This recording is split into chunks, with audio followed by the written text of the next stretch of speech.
नमस्कार, आप सभी का एस्ट्रो ज्योति में बहुत-बहुत स्वागत है। मैं तजिंदर छाबड़ा, एस्ट्रो ज्योति का को-फाउंडर हूँ। हमारी जो है कोर टीम जो है 4 4 बंदों की कोर टीम है, जिसमें मैं, पवन जी, पालीवाल जी और सीमा जी शामिल हैं। तो पालीवाल जी और सीमा जी जो हैं एज़ अ फैकल्टी मेंबर्स हमारा पूरा ये देखते हैं और कोर्सेज़ वगैरह हम जो भी लॉन्च करते हैं, तो ये सीमा जी और पालीवाल जी ले रहे हैं। तो अभी-अभी हमने अलका जी को भी इंट्रोड्यूस किया है, तो अलका जी का भी एक बैच अभी कंप्लीट हुआ है दशा का। तो अभी हम प्रोसेस में है कि गवर्नमेंट के साथ हम थोड़ा-सा रजिस्टर भी करवा रहे हैं अपना एस्ट्रो ज्योति को। तो होपफुली अगले 3-4 महीने के अंदर हम जो है रजिस्टर करा के और इसको थोड़े से और बड़े लेवल पे लॉन्च करेंगे हम। तो अभी जैसे छोटा बैच है, तो हो सकता है आने वाले टाइम में हम इससे थोड़ा-सा और बड़ा बैच लेकर आएँगे। लेकिन हम जो हैं जितने भी हम मेंबर्स हैं, सब आईकास से पढ़े हुए हैं। आईकास का आपने नाम सुना होगा, भारतीय विद्या भवन से निकली हुई संस्था है ये और ऑल ओवर इंडिया में फैली हुई है। सभी सिटीज़ में इनकी जो है आईकास की ब्रांचेज़ हैं। तो हम सब आईकास के ही प्रोडक्ट्स हैं, हम कहेंगे प्रोडक्ट्स हैं। तो पवन जी जो हैं, he is a government servant. Paliwal ji जो हैं, he is a retired banker. Seema ji जो हैं, अभी सीमा जी ने जॉइन नहीं किया है, तो she is also doing teaching also and she is a housewife and myself मैं जो है पहले जॉब करता था, तो अभी मैं पिछले 6-7 साल से ऑकल्ट साइंस में ही हूँ मैं और अभी एज़ ए एस्ट्रोलॉजर मैं एस्ट्रोटॉक पे भी काम कर रहा हूँ। तो ये हमारी जो है ब्रीफ इंट्रोडक्शन है। तो I welcome you all on astro Jyoti platform. तो पालीवाल जी, आपको मैं अब कहूँगा कि आप थोड़ा-सा प्रार्थना करा के अपनी इंट्रोडक्शन वगैरह देके आप फिर स्टार्ट कर दीजिएगा। ठीक है। तो आज आप सभी को फिर से मैं स्वागत करता हूँ जुड़ने के लिए। आज हमारा फर्स्ट डे है, तो गणेश जी की हम लोग गणेश जी को स्मरण करते हैं, क्योंकि ज्योतिष के लिए गणेश जी हमारे प्रमुख देव हैं। अलका जी हमारे यहाँ जो हैं वो तो गणेश जी को हर बार ही याद करती रहती हैं। तो गणेश जी हमारे प्रमुख देव हैं, तो उनकी हम एक छोटी सी स्तुति करते हैं। आज प्रथम दिन है, तो उस हिसाब से है ना। तो जय गणपति के। ओम सुमुखशैकदन्तश्च कपिलो गजकर्णकः लंबोदरश्च विकटो विघ्ननाशो विनायकः धूम्रकेतुर्गणाध्यक्षो बालचन्द्रो गजाननः द्वादशैतानि नामानि यः पठेत् शृणुयादपि विद्यारम्भे विवाहे च प्रवेशे नृगमे तथा संग्रामे संकटे चैव विघ्नस्तस्य न जायते शुक्लांबरधरं दिवं शशिवर्णं चतुर्भुजं प्रसन्नवदनं ध्यायेत् सर्वविघ्नोपशान्तये अभीप्सितार्थ सिद्ध्यर्थं पूजितो यः सुरासुरैः सर्वविघ्नहरस्तस्मै गणाधिपतये नमः। सर्वमंगल मांगल्ये शिवे सर्वार्थ साधिके शरण्ये त्र्यंबके गौरी नारायणी नमोस्तुते। सर्वदा सर्वकार्येषु नास्ति तेषां मंगलम् येषां हृदस्थो भगवान् मंगलायतनं हरिः तदेव लग्नं सुदिनं तदेव ताराबलं चंद्रबलं तदेव विद्याबलं देवबलं तदेव लक्ष्मीपते तेङ्ग्रियुगं स्मरामि। गावस्तेषां जयस्तेषां कुतस्तेषां पराजयः येषाम् इन्दीवर्ष्यामो हृदयस्थो जनार्दन यत्र योगेश्वरः कृष्णो यत्र पार्थो धनुधरः तत्र श्रीविजयो भूतिर् दुर्वानीतिर्मतिर्मम अनन्यासि चिन्तयन्तो मां ये जनाः पर्युपासते तेषां नित्याभियुक्तानां योगक्षेम वहाम्यहं स्मृतिः सकल कल्याणं भाजनं यत्र जायते पुरुषं तम्यं नित्यं गृह्णामि शरणं हरिं सर्वेषारम्भकार्येषु त्रयस्त्रिभुवनेश्वरः देवादिशन्तु न सिद्धिं ब्रह्मेशान् जनार्दनः विश्वेशं माधवं धुण्डिं दण्डपाणिं च भैरवं वन्दे काशीं गुहां गंगा भवानी मणिकर्णिकां वक्रतुंड महाकाय कोटि सूर्य समप्रभा निर्विघ्नं कुरु मे देव सर्वकार्येषु सर्वदा। ओम श्री गणेशांबिकाभ्यां नमः।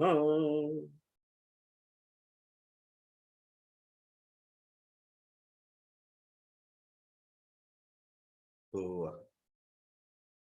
आज प्रथम दिन था तो थोड़ा सा टाइम लिया, है ना, और नित्य में तो करेंगे ही। तो अब हम शुरू करते हैं। हमारा ये कोर्स बेसिक वैदिक एस्ट्रोलॉजी है। तो ये कोर्स अभी हमारा बेसिक स्तर का है, एडवांस जैसी स्थिति बनेगी तो देखा जाएगा। तो इसमें हम इंट्रोडक्शन के रूप में पहले तो ये थोड़ा कहेंगे कि वैदिक एस्ट्रोलॉजी के जो हमारे ग्रेट ग्रैंडफादर हैं वो ऋषि पाराशर जी है। जो कुछ भी बाद में बहुत आगे जनरेशन्स क्रिएट होती रही, चाहे उसमें ऋषि जैमिनी आए, शुक्राचार्य ही रहे हैं, उनके भृगु जी भी जो कि उन्हीं की वंश परंपरा से हैं, शुक्राचार्य जी से। तो इस तरह से और धीरे धीरे बहुत सारे, जैसे उज्जैन में वाहारा मिहिर वो प्रकांड ज्योतिषाचार्य रहे, और आज पंचांग जो चल रहा है वो भी करीब उन्हीं की देन है। वैसे तो उससे भी पहले पंचांग था और भी जो शुद्धिकरण की गई। तो इस तरह से अब हम इसमें और ज्यादा हिस्ट्री का कोई इतना मीन नहीं है, तो सीधे हम एक एस्ट्रोनॉमिकल जो हमारा जो कनेक्शन बनता है एस्ट्रोलॉजी से, तो वो हम आपको बताने की कोशिश करते हैं। तो पहले तो ये बताएंगे कि एस्ट्रोलॉजी है क्या, एक ब्रीफ में, या चलिए बता ही देते हैं करके। तो एस्ट्रोलॉजी तो एक तरह से स्टडी ऑफ स्टार्स और उनका इम्पैक्ट, ह्यूमन बीइंग्स पर इम्पैक्ट, हमारे जितने भी दूसरा भी जगत है, जो जीव जगत है जिसे हम जानवर कहेंगे, तो ह्यूमन बीइंग्स के अलावा उन पर भी प्रभाव, और प्रकृति पर भी प्रभाव।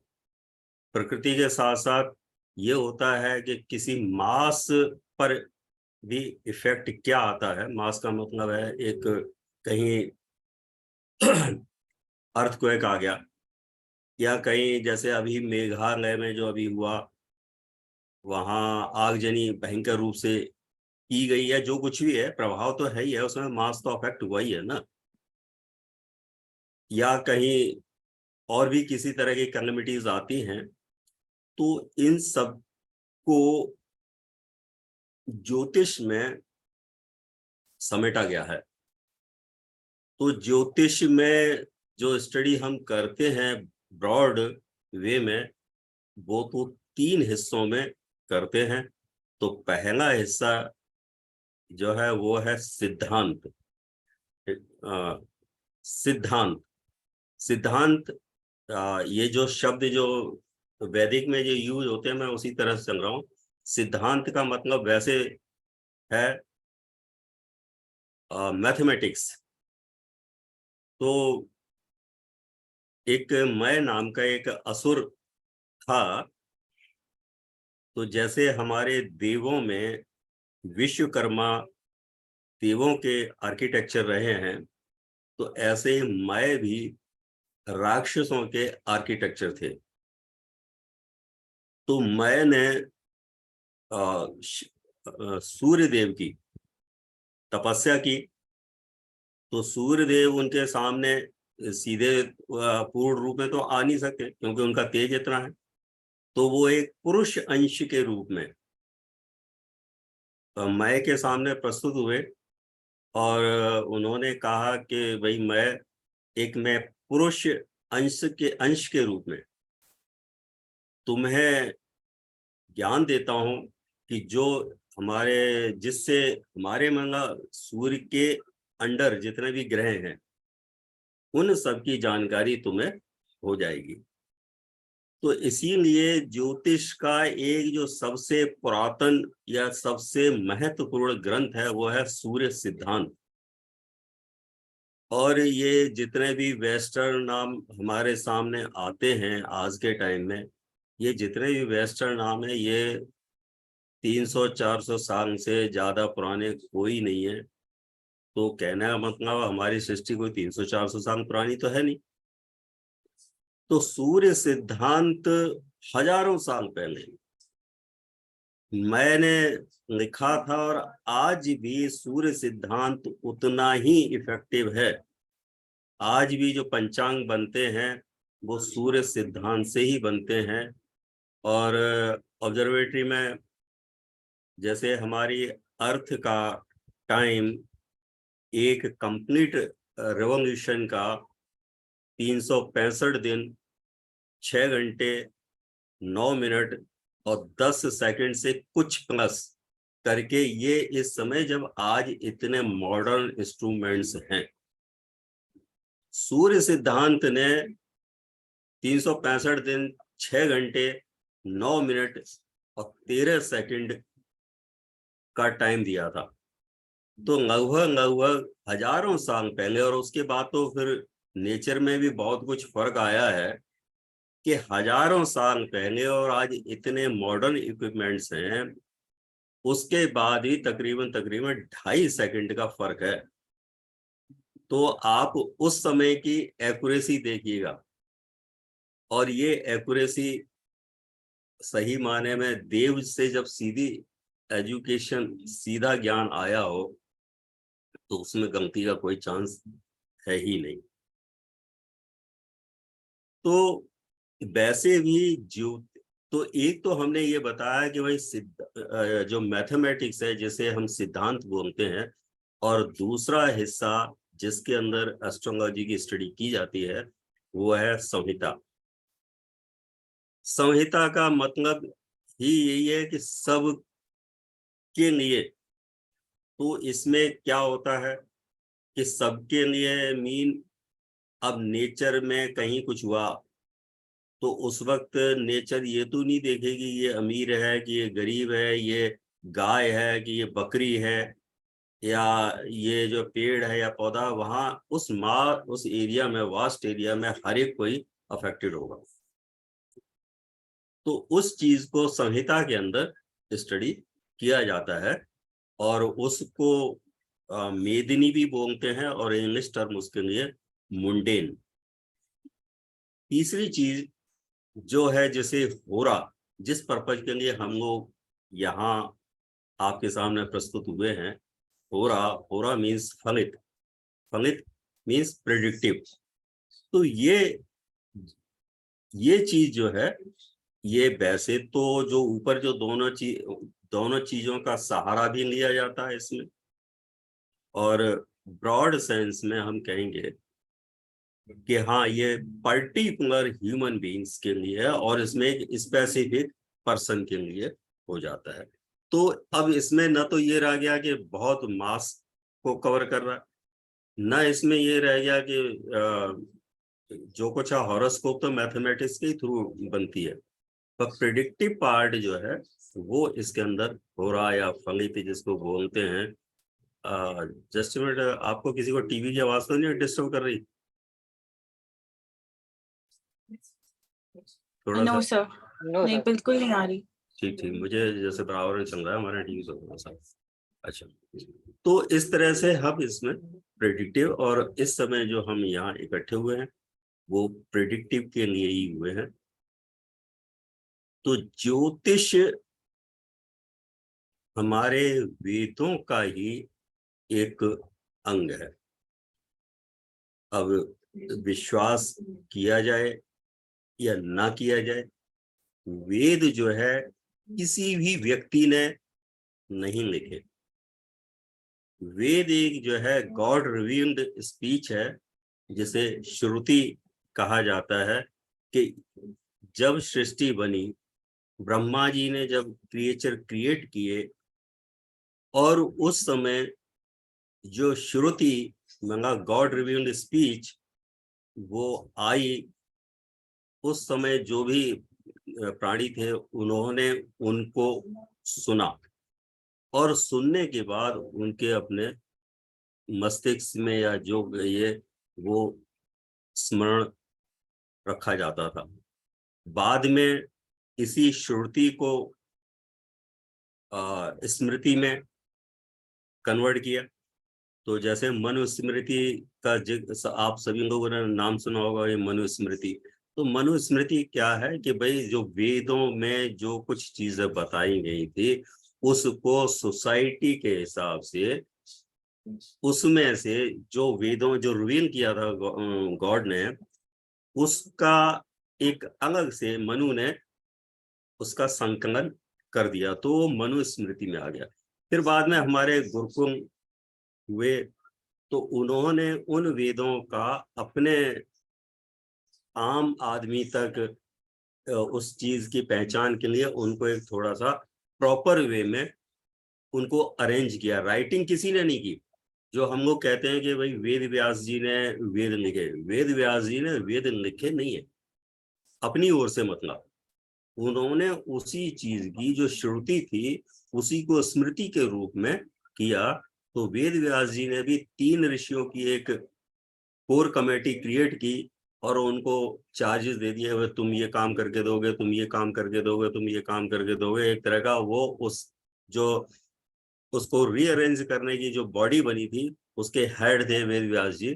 तो उनके गाइडेंस में ये तीनों वेद लिखे गए, ऋग्वेद, यजुर्वेद, अथर्ववेद। अब इनमें ये हुआ फिर सामवेद भी। तो इनमें जैसी थी कि एक और मेडिसिन का पार्ट ले लिया, एक और ऋचाओं का पार्ट, जो ऋग्वेद है, ऋग्वेद में क्या है ऋचाएं या पूजा से संबंधित जो चीजें हैं वो ऋग्वेद में कर दी, यजुर्वेद में मेडिसिन वगैरह इस तरह की चीजें कर दी, अथर्ववेद में जो हम सांसारिक जीवन जी रहे हैं उस तरह की चीजें कर दी। तो इस तरह से उनको एक कैटेगराइज किया। वास्तव में इसको किसी भी ऋषि ने अपनी ओर से सोचा हो कि हम उसको जनरेट करके लिख रहे हैं, ऐसा किसी ने नहीं किया। तो उसी परंपरा में जो ये वेद जो लिखे गए, तो उसी में ही ये जो ज्योतिषीय जो ज्ञान था, जो हमारी ल्यूमिनस बॉडीज जो हमारे इर्द गिर्द हैं, अब इस ब्रह्मांड में, यूनिवर्स में, तो सितारों की, स्टार्स की कितनी संख्या है ये तो आज तक कोई नहीं जान सका और न कभी कोई जान पाएगा। ये एक ऐसी स्थिति है। तो अब इसमें है कि जिस प्लैनेट पर हम लोग रह रहे हैं, जिस भी ग्रह पर हम रह रहे हैं, तो मानव का शुरू से ही ये प्रश्न उठता रहा, आखिर हमारा जुड़ाव किससे, हम कहाँ से जुड़े हुए हैं। तो ये वेदों ने बताया कि भाई इस पृथ्वी के जो कुछ भी मूल आधार कह लिए जो कुछ है वो तो सूर्य देवी है, कि हम जो कुछ भी हैं, हमारा जो अस्तित्व है वो तो सूर्य देव जी से ही जुड़ा हुआ है। तो इस तरह से वेदों में ज्योतिष को डिफाइन किया गया और ज्योतिष को एक अंग, जो ज्योतिष के 6 अंग बनाए गए, जिसमें एक आता है कि शिक्षा। तो शिक्षा तो हम वैसे ही समझ सकते हैं, हाँ नो डाउट, कि इस जब प्राइमेटिव स्टेज में जीव लाइफ थी तो एजुकेशन देने का काम तो ये तेजेंद्र जी, ये ओप्पो पर जो मैडम है ये कह रही हैं कि आई कांट हियर, इनका कुछ देख पाओगे? आपकी नमस्कार पालीवाल जी। हाँ नमस्कार सीमा जी। हाँ जी हाँ जी, आपकी आवाज तो बिल्कुल क्लियर आ रही है। क्लियर आ रही है आवाज। कोई जो मैडम ओप्पो के नाम से जो बार बार तेजेंद्र जी कह रहे थे, शायद उस समय भी वो सुन नहीं पा रही होंगी, इसी वजह से उन्होंने रेस्पॉन्ड नहीं किया। नहीं सर, आपकी आवाज बहुत क्लियर है सर। आवाज तो क्लियर है, उनके एंड से ही कोई दिक्कत आ रही होगी। तो उनको अगर मैसेज डाल दो इस पे कि वो दोबारा लॉग इन कर लें, या उनको अपने एंड पे वो चेक करें। ठीक, उनको चैट में मैसेज दे दो, रिप्लाई कर दो, है ना। तो खैर, जो मैं ये आ रहा था कि हमारे 6 भाग जो हैं, तो उसमें शिक्षा तो नेचुरल ये है कि जब प्राइमेटिव स्टेज में लाइफ आई और उस समय जब था तो शिक्षा तो वेदों से आई, इसमें तो कोई संशय वाली बात किसी को भी नहीं रखनी है। फिर उसके बाद आता है व्याकरण। जब शिक्षा होगी तो नेचुरली है व्याकरण पे भी काम होगा कि भाषा का जो सुधार है वो व्याकरण के ही जरिए होगा। फिर उसमें आया कंप। तो कंप का मतलब है कि वेदों ने हमारी ऋचाएं थी, ऋचाओं में एक परंपरा थी पूजा पाठ कैसे किया जाए, तो उसमें पूजा पाठ की जो पद्धति जो बताई गई वो कंप के जरिए उसकी स्टडी करते हैं। चौथी निरुक्त। निरुक्त का एक तरह से थोड़ा सा ऐसा शब्द है कि इसे आसानी से लोग नहीं समझ पाते। निरुक्त मीन्स एटाइमोलॉजी, मतलब कोई भी शब्द बना है तो उस शब्द की एक तरह से चीर फाड़ करके कि उसका अर्थ क्या है, इस मीन को निरुक्त बोला जाता है। और संस्कृत की एक खासियत है कि कोई भी शब्द जो संस्कृत में बन के आया है वो शब्द में कई इसलिए जो संस्कृत के जानकार होंगे, मैं इतना जानकार नहीं हूँ लेकिन फिर भी थोड़ा बहुत हम सभी सेंस रखते हैं कि जब पढ़े थे तो उसमें ये कहा जाता था कि भाई इस शब्द में ये धातु है, इसकी धातु है, इसकी धातु है। तो मीन्स उसमें जो एक 5-6 अक्षर से भी अगर कोई नाम बना है तो उसमें हर अक्षर का एक मीन और वो जुड़ के जिस पर्पज के लिए शब्द बनाया गया है वो पूरी तरह से उसको रिप्रेजेंट करता है। तो ये जो है एटाइमोलॉजी, निरुक्त इसी चीज को है। और व्याकरण एक तरह से कहा जाएगा कि व्याकरण और व्याकरण की और सूक्ष्मता एक एक शब्द पर जो दी गई वो निरुक्त आ गई। तो पाणिनि जो हमारे प्रकांड पंडित थे, व्याकरणाचार्य, उन्होंने तो बहुत कुछ योगदान ही संस्कृत में इसी चीज के ऊपर दिया हुआ है। फिर आया छंद। छंद मीन्स पोइट्री, पोइट्री।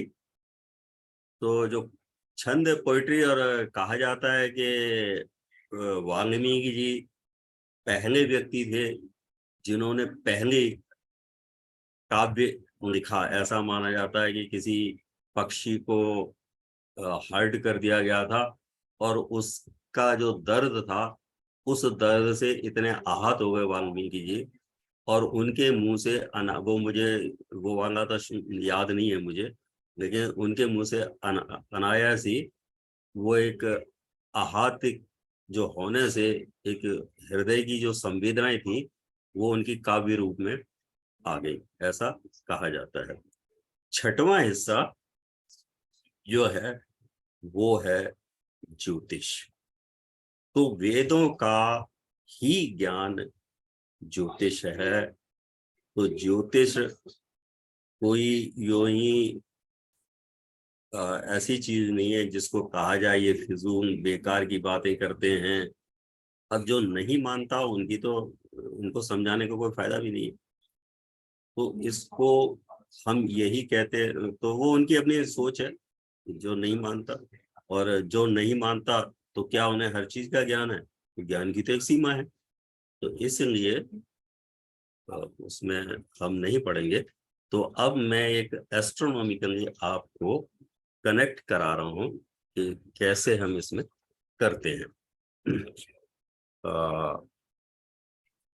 आप बोर्ड देख पा रहे हैं? देख पा रहे हैं।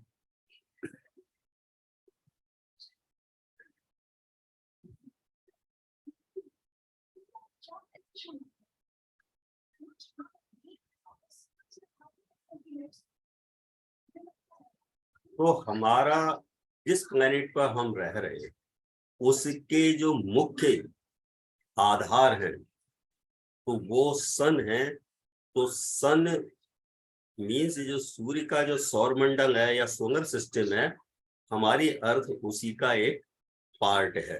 तो हम सोलर सिस्टम का हमारा क्या सीक्वेंस है वो हम यहाँ नोट करते हैं। सन, सन के बाद मरकरी, मरकरी के बाद वीनस, वीनस के बाद अर्थ, अर्थ के बाद मार्स, मार्स के बाद जुपिटर एंड देन सैटर्न, और इसके बाद यूरेनस, नेपट्यून एंड प्लूटो, जो कि मॉडर्न टाइम में एस्ट्रोनॉमी में इन 3 ग्रहों को भी कहा गया है। तो 3 ग्रह ऐसे करके अभी भी आज के टाइम में भी 9 ग्रह ही हैं, और हमारे यहाँ भी 9 ग्रहों की बात करते हैं। अब यहाँ अगर आप देखें तो 3 और 4 7 ग्रह दिखाई दे रहे हैं। तो हमारा ज्योतिष में भी 9 ग्रहों की बात होती है। तो वो 2 ग्रह कौन से हैं? तो वो 2 ग्रह राहु एंड केतु के नाम से जाने जाते हैं। पर राहु और केतु कहीं भी सोलर सिस्टम में फिजिकल बॉडी नहीं है। मतलब हमारा जो सोलर सिस्टम है उसके अंदर राहु और केतु कोई भी फिजिकल बॉडी नहीं है। ये एक नोड्स हैं, और अभी मैं नोड्स का कैसे होगा वो सेंस आपको बता दूंगा। तो ऐसे करके 9 ग्रह हो जाते हैं। अब ये हमारी अर्थ है, अर्थ के चारों ओर ऐसे करके मून मूव कर रहा है। अब ये तो हमारा सोलर सिस्टम का सीक्वेंस है। अब जो चीज है, क्या हम ये जान पा रहे हैं कि हम घूम रहे हैं? हमें तो यही लगता है कि हम थोड़ी घूम रहे हैं, सन घूम रहा है। तो जो हमें दिख रहा है उसी को माना जाता है। तो इसलिए जो एस्ट्रोलॉजी है वो जियोसेंट्रिक है। जियोसेंट्रिक का मतलब पृथ्वी को केंद्र मान के एस्ट्रोलॉजी की जा रही है। हमारे सन को मतलब हीलियोसेंट्रिक न मान के, मतलब सन को केंद्र न मान के हम हीलियोसेंट्रिक एस्ट्रोलॉजी नहीं करते, हम जो है जियोसेंट्रिक करते हैं। और जियोसेंट्रिक में अर्थ को स्थिर माना गया है, तो सन को घूमता हुआ माना गया है। अब हम जब अर्थ खुद है, तो जैसे प्रकृति ने एक विशेष चीज है कि कभी भी आंख खुद को नहीं देख सकती। आगे अगर आदर्श, आदर्श का मतलब मिरर है, मैंने एक ऐसा शब्द शायद आप लोगों के सामने यूज कर दिया कि आदर्श, क्योंकि दर्पण तो लोग परिचित हैं, आदर्श शब्द से परिचित नहीं होंगे। आदर्श दर्पण का ही एक शब्द है। तो आंख के सामने अगर मिरर है तो आंख हम देख लेते हैं, पर आंख अपने आप को कभी नहीं देख सकती। उसी वजह से ये अर्थ अपने आप को नहीं देख सकती, क्योंकि जियोसेंट्रिक एस्ट्रोलॉजी हो रही है। तो क्या होता है कि ये अर्थ यहां से हट जाती है।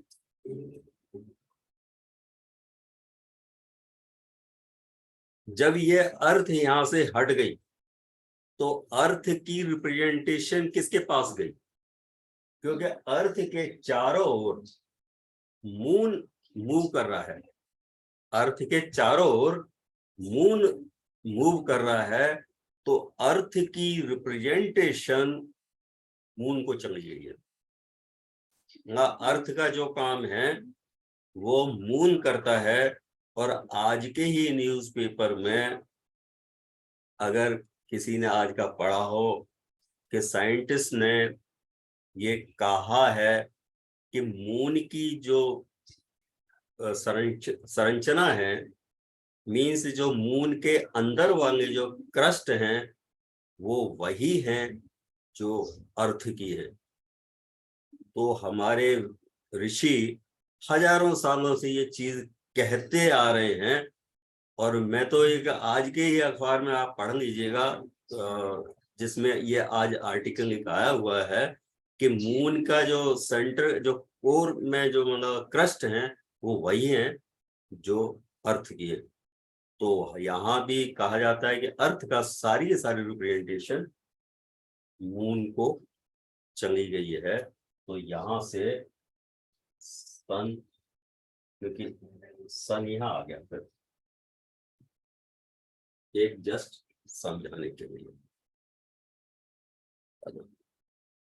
अब जो यहाँ खास चीज जो मैं अपने तरीके से, ये कहीं शास्त्र में या कहीं नहीं है, मेरा अपना बताने का एक जो तरीका है या जो मैं अपने तरीके से समझ पाया हूँ, मैं उसको आपको बताऊंगा। कि जैसे बायोलॉजी में आप सभी ने पढ़ा है कि भाई प्रोटोजोआ से लाइफ बिगिनिंग होके और आज मैमल्स तक मतलब एडवांस स्टेज पहुंची हुई है। तो डार्विन का नाम या और भी जो है वेस्टर्न जो है उनके नाम तो सभी याद रख रहे हैं, और हम अपने ही शास्त्रों को भूले हुए हैं कि वो जो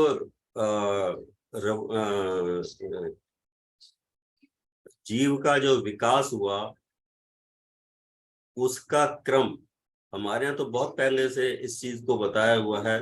और उसमें कहा कि भाई भगवान विष्णु ने 10 अवतार लिए, जिसमें से 9 अवतार हो चुके हैं, 10वां जो है इस कलयुग में होना है। तो वो क्या है भाई? अब चार्ल्स डार्विन आज की रूप में एक इस समय की प्रेजेंट की जो पोजीशन है उसके हिसाब से उस चीज को एनालाइज कर रहे हैं। हमारे यहाँ उस समय की जो सोच थी, उस समय जो बताने की परंपरा थी, उसके हिसाब से उस चीज को बताया।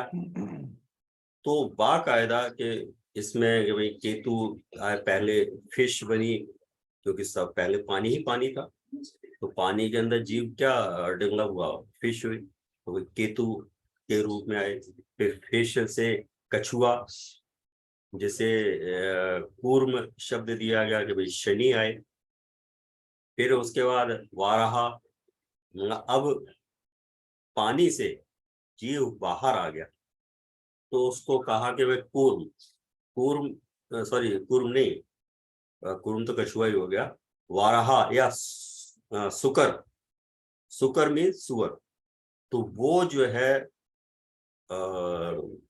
राहु के रूप में आए।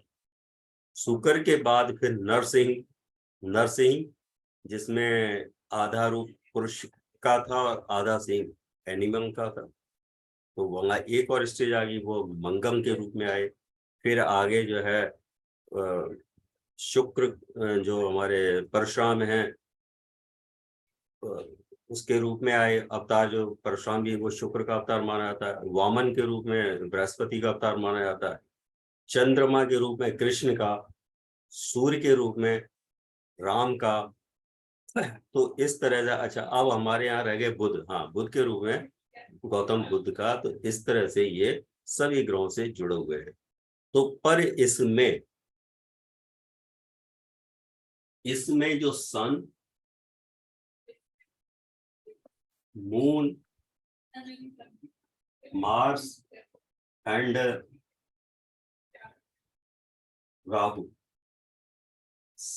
अब हम कह रहे हैं कि भाई ये 4 जो ग्रह हैं, ये पूर्ण परमात्मांश, परम पिता के पूर्ण अंश माने जाते हैं।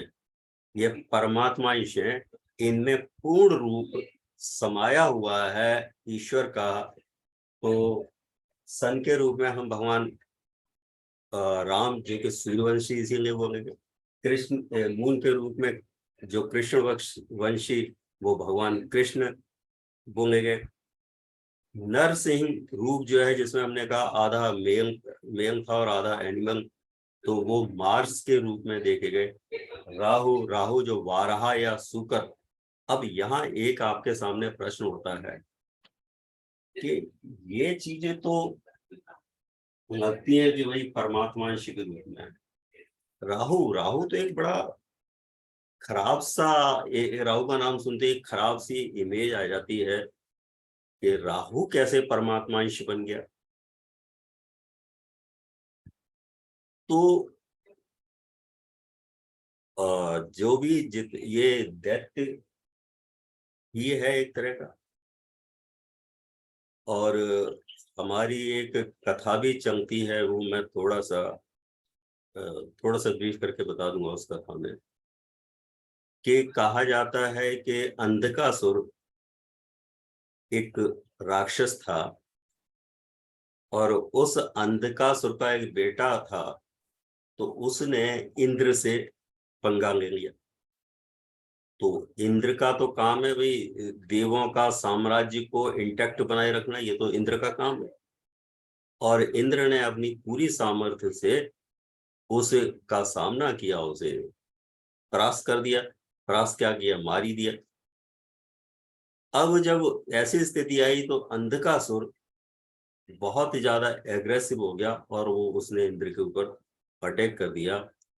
और इंद्र भागते हुए भगवान शिव के पास पहुंचे कि कुछ करिए। तो भगवान शिव ने फिर उसका अंधकासुर का सामना किया, और ऐसा कहा जाता है कि भाई उनके पसीना पृथ्वी पर गिरा, और उससे उज्जैन में भौम, भौम का मीन्स मंगल, जैसे हम मार्स कहते हैं, अब उसकी उत्पत्ति हुई। इसीलिए जो उज्जैन है वो भौम की उत्पत्ति का केंद्र माना जाता है, मंगल की उत्पत्ति की वहां। अब इस कहानी को आप यहां आके जोड़िएगा, है ना। ये कहानी है साधारण सी दिखने वाली। अब मैं इस कहानी का इम्पैक्ट तो सन जो हमारी सारी सृष्टि के अगर कोई प्रमुख देव हैं तो वो शिव है, और माँ के रूप में अगर हैं तो जगदम्बा या माँ पार्वती जिन्हें हम कहते हैं। तो इसका मतलब ये क्या हुआ, सन, सन हुए पुरुष भगवान शिव, और चंद्रमा जो है माँ पार्वती। जो अभी कहा था कि अंधकासुर, अंधकासुर का मतलब है कि मैलिफिक कोई चीज, अंधकार नाम से ही आप समझ रहे होंगे, जिसका है कि उसने एक ऐसा साम्राज्य, तामसिक साम्राज्य जिसने क्रिएट कर रखा हो, वो अंधकार है। और राहु उसी के नेता है। ये जो है तामसिक को। तो जब राहु ने मतलब अंधकासुर ने अपना विस्तार जमाया, तो शिव से संपर्क हुआ, और शिव का कहते उनकी पसीने की बूंद गिरी तो कहाँ, धरती पर। धरती जननी है, इसीलिए तो भौम की उत्पत्ति हुई। और मैंने अभी कहा था कि धरती की जो रिप्रेजेंटेशन है वो मून को आई हुई है। तो मून जो है अर्थ की रिप्रेजेंटेशन है, तो इसको हम पृथ्वी भी मानते हैं। चंद्रमा को धरती, क्योंकि चंद्रमा के ही पास शक्ति है जो जननी है, जो पैदा करने की शक्ति है। तो अब मैं इसको चार्ट के उसके रूप में आपको समझाने की कोशिश करूंगा अपने तरीके से।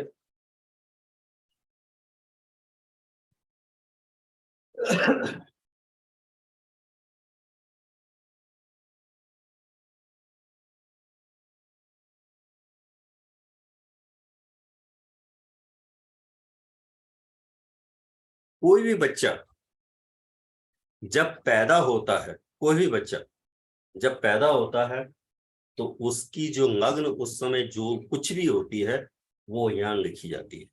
मीन्स ये फर्स्ट हाउस, मैं इसकी व्याख्या बाद में और डिटेल करूंगा, what is the difference between house and लग्ना।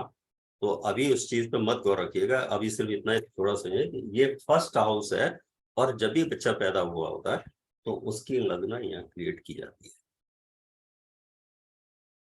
तो अब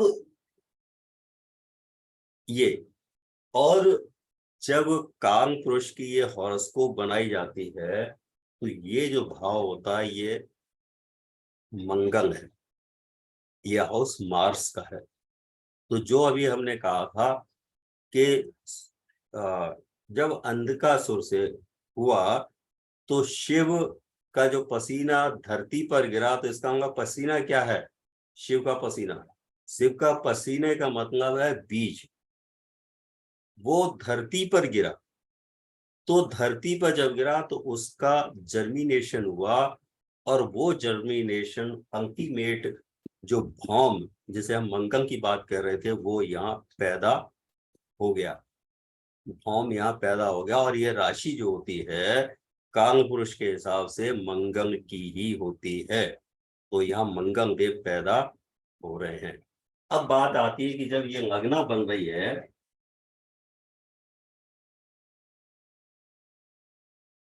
तो लग्ना यहाँ और कहीं क्यों नहीं बना लेते, यही क्यों बन रही है? काल पुरुष ऐसे चलता है 2 3 4 5 6 7 8 9 10 11 12। ये अभी आगे भी डिफाइन करूंगा मैं, अभी सिर्फ समझाने के लिए जो वो बात में कहना चाह रहा था कि परमाणुमांश और उसमें। तो ये जो राशि होती है चंद्रमा की राशि होती है, ये राशि चंद्रमा की होती है, और ये राशि सूर्य की होती है। ये राशि चंद्रमा की है, ये राशि सूर्य की है। तो अभी जो हमने कहा कि शिव से का के साथ कौन इन्वॉल्व हुआ? अंधकासुर। अंधकासुर का मतलब है कि एक ऐसी शक्ति क्रिएट हो गई जिसने सन को कंपेल कर दिया कि जिससे उसका डाइवर्जन हो जाए। शिव के ऊपर एक ऐसी शक्ति प्रभावित हुई कि जिसने डाइवर्जन किया कि वो प्रभावित हो, और उसी के प्रभावित हो उसका जो पसीना मंगा जो बीज आया वो यहाँ आया। तो यहाँ सन और यहाँ मून। तो इसका क्या अब क्या हुआ? जैसे कि हम ये देखते हैं जब आप एस्ट्रोनॉमी में पढ़ोगे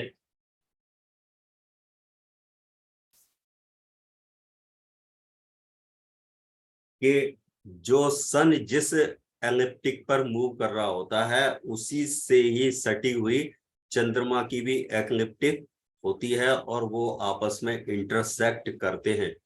जो इंटरसेक्ट करते हैं वही राहु और केतु बनते हैं। तो वही चीज यहाँ पर आ रही है, ये सन और ये मून दोनों ने जब इंटरसेक्ट किया, इंटरसेक्ट का मतलब दोनों कांटेक्ट में आए, तो यहाँ का बीज इस धरती पर चला गया। जब ये बीज इस धरती पर चला गया तो क्या हुआ? यहाँ बीज का जर्मिनेशन हो गया। इसीलिए इस भाव को माँ का भाव बोला गया है, क्योंकि यहाँ बीज का जर्मिनेशन हो रहा है ना। अब मैं इसको साइंटिफिकली जो उस तरीके से बताऊंगा कि ये बीज क्यों है। इसमें आज के टाइम में जो 4th क्लास का भी शायद में बच्चा है उसको भी शायद फोटोसिंथेसिस का प्रोसीजर पता है कि सिर्फ और सिर्फ एकमात्र सन ही एक ऐसे हैं कि जो फोटोसिंथेसिस की प्रोसेस को कराते हैं, और किसी के पास ये शक्ति नहीं है कि वो फोटोसिंथेसिस की प्रोसेस को करा सके। अब जब फोटोसिंथेसिस की एक्टिविटी जब प्लांट्स में हो रही है तो उसमें क्या होता है भाई? वो फूड बनता है, और प्लांट्स के अलावा इस अर्थ पर किसी के भी पास ऐसी शक्ति नहीं है कि वो फूड बना सके। फूड खाने के लिए तो बहुत तैयार है, पर प्लांट्स के अलावा कोई भी फूड बना नहीं सकता। और वो कब बना रहा है? सन के जरिए। प्लांट्स अपने आप नहीं बना सकता, सन जो है फोटोसिंथेसिस की प्रोसेस करा रहे हैं, प्लांट्स फूड को बना रहा है। अब वो फूड प्लांट्स के सभी पार्ट्स में किसी न किसी रेशियो में जाता है, चाहे वो स्टेम हो, चाहे वो लीफ हो, चाहे कुछ भी, वट एवर इज, प्लांट्स के सभी हिस्से में फूड होता है। लेकिन जो प्लांट्स का मोस्ट कंडेंस नहीं कहेंगे, अभी तो कंडेंस ही कहेंगे, जो फूड होता है वो फ्रूट के अंदर होता है। जो प्लांट फ्रूट बनाता है उसमें, तो इसका मतलब है कि सन की जो एनर्जी है उसका मेजर पार्ट स्टोर जो हो रहा है वो प्लांट्स के फ्रूट में हो रहा है। अब फ्रूट के अंदर भी सीड बन रहे हैं। तो कहना चाहिए कि जो सन की एनर्जी है वो एनर्जी फोटोसिंथेसिस होके फूड में कन्वर्ट हुई। फूड जो है उसने एक अपना फ्रूट के रूप में रूप लिया और उस फ्रूट के अंदर जो कन्वर्जन हुआ अल्टीमेट, वो सीड का हुआ। तो सीड सन की एक सबसे हाईएस्ट कंडेंस्ड एनर्जी अगर है तो सीड है। इसीलिए सीड इज द सन, और not only in plants but also in human beings. हम जैसे हालांकि ज्योतिष में ये पढ़ने में आता है कि भाई सीमेन जो है वो वीनस है। मेरे अपने नजरिए में सीमेन तो सन ही है, सेमिनल फ्लूइड जो है दैट इज वीनस, नॉट सीमेन, है ना। मैं उसको सन ही मानता हूं अपने नजरिए से। जो सेमिनल फ्लूइड है दैट इज वीनस। तो यहाँ सीड जो आया, मैं ये साइंटिफिकली मेरे अपनी वो नहीं है कि ये बेकार की बात हो। अब ये जो सन है, जो सीड था, इस सीड को अर्थ मिल जाएगी। ये सीड इसके अंदर रोपित कर दिया गया। जब सीड इसके अंदर रोपित कर दिया, और ये भी साइंटिफिकली प्रूव हो गया है कि जो सीड की जो जर्मिनेशन होती है वो मून के ही कारण होती है। ये भी साइंटिस्ट ने बताया है कि जो सीड की भी अर्थ में जो जर्मिनेशन होती है उसके पीछे भी मून है। और वही चीज यहाँ हो रही है कि यहाँ जर्मिनेशन हो रही है। अब तो ये यहाँ जर्मिनेट हो गया, लेकिन लगना यही क्यों बनी?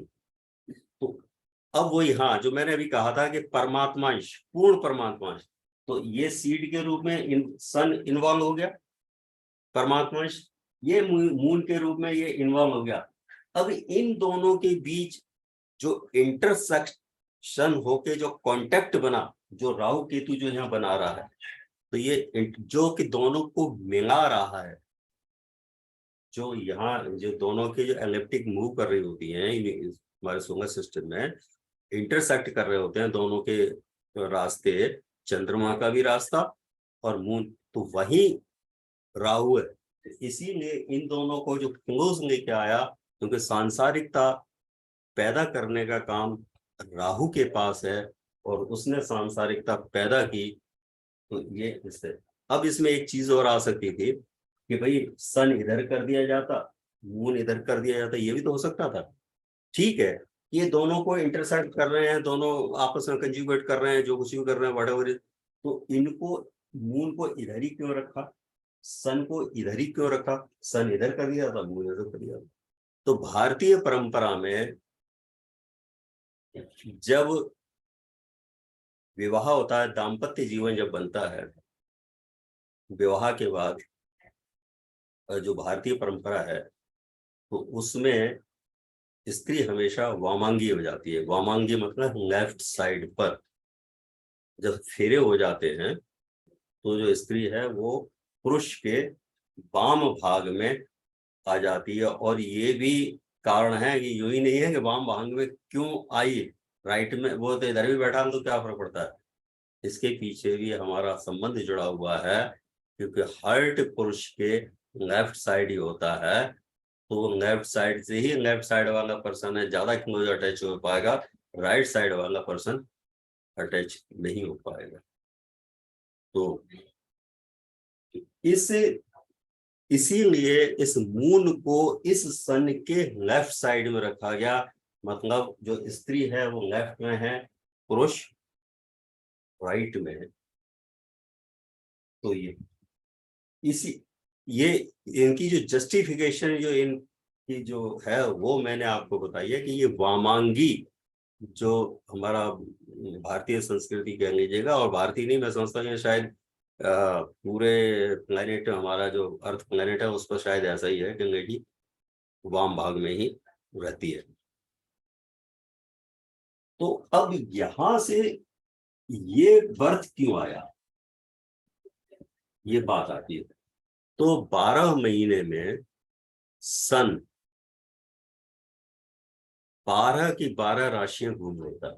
अगर यहाँ से सन शुरू करे तो यहाँ से लेके यहाँ 12 महीने, क्योंकि एक साल के अंदर सन कंप्लीट एक चक्कर लगा लेता है, फिर अगली साइकिल शुरू हो जाती है, फिर नेक्स्ट साइकिल शुरू हो जाती है।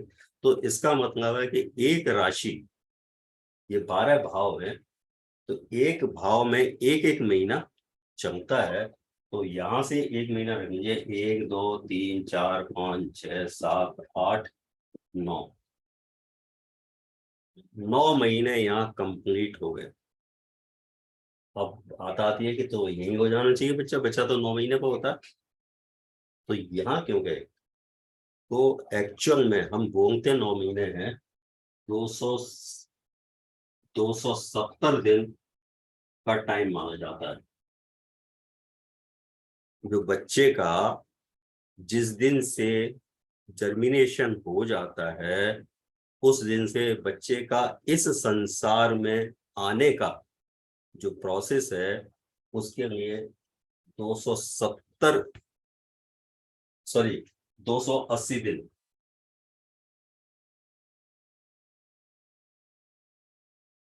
280 दिन का प्रोसेस माना जाता है। तो यहाँ 9 महीने कंप्लीट हो रहे हैं और 9 महीने होते ही ये यहाँ इस धरती पर एक अंश के रूप में आ गया।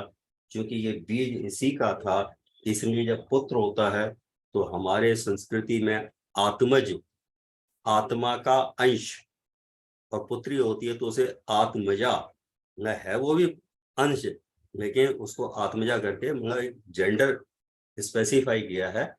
तो आत्मज या आत्मजा मतलब आत्मा का ही अंश यहाँ प्रकट हो जाता है। और ये कहानी भी उसी तरह से है जैसे भौम पैदा हुए, ये भाव भी मंगम का ही है। तो यहाँ इसी तरह से उत्पन्न, तो ये मंगम को भी यहाँ जो दिया गया है ये एक कारण है, यूं ही नहीं दिया गया ये भाव।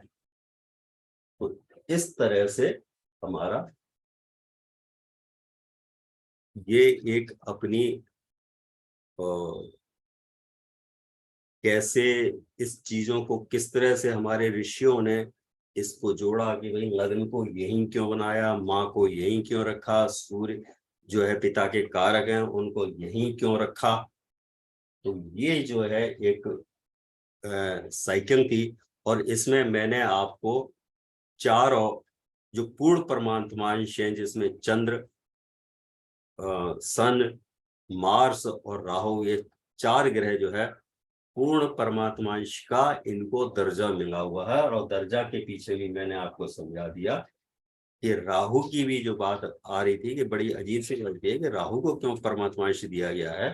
तो वो सांसारिकता में ले जाने के लिए, अगर वो सांसारिकता में नहीं ले जाएगा तो ये दोनों कनेक्ट नहीं होगा। और ये कनेक्ट जो होते हैं इस तरह से होते हैं। ये प्रकृति में भी राहु केतु का जो चक्र दिखता है। तो अब मैं 1 मिनट के लिए आपसे थोड़ा सा बीच में रुकूंगा कि आप लोगों को अभी तक कुछ चीज ठीक सी लगी हो तो मैं और फर्दर आगे आज बताऊं, मगर इस तरह से यहाँ तक कोई किसी का संशय या कोई चीज हो तो आप पूछ सकते हैं। नहीं सर, बहुत अच्छे से, बहुत क्लियरली और बहुत इंटरेस्टिंग वे में समझ में आ रहा है। बिल्कुल कॉन्सेप्ट्स पूरे क्लियर हो गए हैं सर। मैंने इसको माइथोलॉजी भी जोड़ा है और साइंटिफिकली नहीं, भी, साइंटिफिकली भी हाँ दिखा है। तो साइंटिफिकली अभी भी, हमें या है ना। तो, और यही क्यों बर्थ का हाउस बनता है, ये भी हम्म। आपको समझाया है। जी जी जी। पालीवाल जी, यहाँ किसी ने चैट पे लिखा है कि यूरेनस और नेपट्टून के बारे में भी सिखाएं, तो वो जरा आप एक बार क्लैरिफाई कर दीजिए कि वे अच्छा प्लैनेट अच्छा, को ठीक डिस्कस है नहीं ठीक, होते। हाँ, ठीक है। देखिए, जो यूरेनस, नेपट्यून एंड प्लूटो की जो इच्छा रख रहे हैं, वो वैदिक एस्ट्रोलॉजी का पार्ट नहीं है, तो इसलिए उनका यहाँ कहीं कोई जिक्र नहीं होगा, क्यों हम लोग जो है वेस्टर्न एस्ट्रोलॉजी यहाँ नहीं पढ़ रहे। तो जो लोग वेस्टर्न एस्ट्रोलॉजी के ऊपर अगर इंटरेस्ट रखते हो, तो फिर वो चीज वही बता पाएंगे। क्योंकि इनका क्या है, क्योंकि हमारे, मैं थोड़ा सा यहाँ जस्ट ब्रीफ दे दूं, क्योंकि सैटर्न सबसे स्लो प्लेनेट होता है और वो 30 साल में पूरा एक ज़ोडिएक घूमता है, एक हाउस में 2.5 साल रहता है। तो 2.5 साल तक की कैलकुलेशन तो समझ में आती है। अब एक जैसे यूरेनस, नेपट्यून एंड प्लूटो एक घर में ही अगर वो 80 साल तक ठहरा रहे, तो अब उसे क्या प्रेडिक्शन करोगे? आपकी जिंदगी ही गुजर जाएगी और प्लेनेट वहीं के वहीं बना रहेगा। मतलब हम लोगों की लाइफ पास ऑन हो जाएगी और वो प्लेनेट ज्यादा यहाँ से दूसरे घर में चला जाएगा, इससे ज्यादा। तो अब उसको कैसे क्योंकि एक एक प्लेनेट जो है पूरे ज़ोडिएक को कंप्लीट करने में कोई 250 साल लगा रहा, कोई 300 साल लगा रहा, या और भी ज्यादा लगा रहे हैं। तो इसलिए उनको वैदिक एस्ट्रोलॉजी में कहीं भी कंसिडर नहीं किया गया है। तो ये नंबर 1 में तो लगना बोलते हैं ना इसको, नंबर 1 का जो घर है, हाँ, इसे लग्न, असेंडेंट। जो नंबर 1 वाला होता है वो लग्न नहीं बोलते उसको, लग्न। हाँ, तो अब ये चीज अभी तो मैंने यहाँ एक इसको कनेक्ट करने के लिए अब मैं भाव क्या है और वो मैं अभी आपको और यूरेनस और नेपच्यून मेरा एक क्वेश्चन था सिर्फ प्रॉपर्टी जानने के लिए, हमें हाँ, तो वैदिक क्या है, अभी हमें सिर्फ शुरू तो वैदिक की हुआ सीखना है, अभी हम तो शुरू भी नहीं हुए। प्रॉपर्टी तो आपको मिलेगी जब जब शुरुआत तो करने दो मुझे, ठीक है सर। है ना। ये राहु और केतु को इंग्लिश में भी कुछ, जैसे नेपट्टून वगैरह इनका कई बार यूज करते हैं, तो क्या हम उसको इंग्लिश में भी नेपट्टून और यूरेनस का वो नाम देते हैं क्या? वो नाम दिए हुए हैं, कहीं उसको क्या कहते हैं, न्यूमरोलॉजी में भी नेपट्टून और यूरेनस का नाम में आता है, बाकी जगह भी कई बार मैंने बुक्स में भी पढ़े हैं। आपको बताएं, न्यूमरोलॉजी जो चलती है वो कीरो महाराज की है। बिल्कुल कीरो महाराज इंडियन तो है नहीं, बिल्कुल बिल्कुल। तो वो फिर अपने ढंग से उन्होंने यूरेनस और नेपट्टून और प्लूटो को भी फिट कर रखा। अब हम्म। ये उनके अपने ओन एक्सपीरियंस होंगे, मैं ये नहीं कहता, है ना। पर वैदिक एस्ट्रोलॉजी में वो नहीं। तो अभी जो चीजें, अभी ये तो हमने कहीं कोई अभी शुरुआत नहीं की है, ना साइन की है। अभी किसी का भी कोई क्वेश्चन हो, प्लीज आप अनम्यूट करके पूछ सकते हैं क्वेश्चन, फ्रेंकली पूछ सकते हैं। Please unmute yourself and ask एक क्वेश्चन। सोलर सिस्टम को एक हॉरोस्कोप में कैसे एडजस्टमेंट है, मैंने जस्ट वो समझाने की कोशिश की है। सर ये चार्ट हमेशा ऐसे ही बनेगा, 1 नंबर यही रहेगा, 2 नंबर यही रहेगा जैसे हाँ, है? अब मैं वो बताऊँ, वो अभी बताऊंगा सर, जी। है ना। तो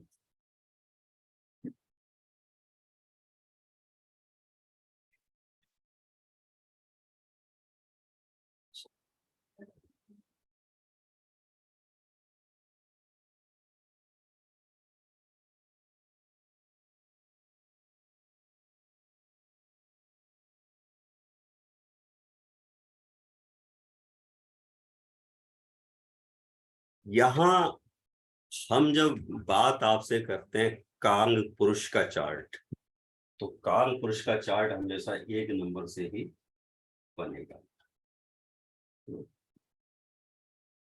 अब इसके पीछे